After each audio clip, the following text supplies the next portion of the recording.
Tinawag na zombie ni Philippine Navy Deputy Commander Roy Vincent Trinidad ang istorya na lumabas sa isang pahayagan sa China hinggil sa umano'y new model na bagong kasunduan ng Pilipinas at China para sa ginagawang resupply mission sa Ayungin Shoal.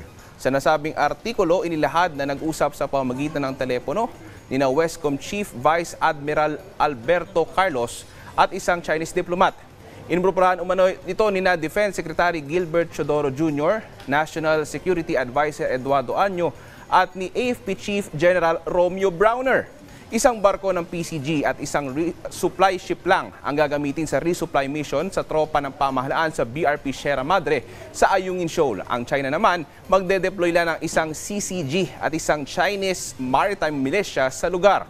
Dapat din umano mag-abiso ang Pilipinas sa China ng 2 araw bago isagawa ang resupply mission.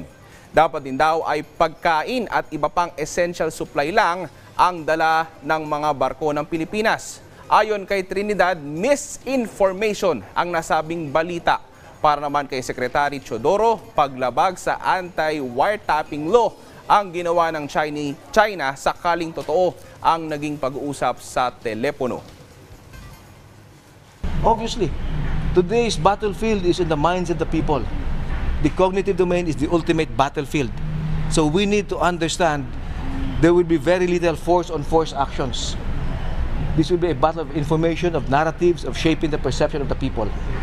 Tanging presidente lamang ang pwedeng pumasok sa anumang kasunduan hinggil sa West Philippine Sea o anumang international na bagay through the Department of Foreign Affairs. Walang binigay na pahintulot ang presidente o sino mang opisyal ng kabinete hinggil dito. Kaya mali ang pagtatahol ng mga opisyal di umano ng Chinese Embassy dito. Sana maliwanagan ang ating mga tao.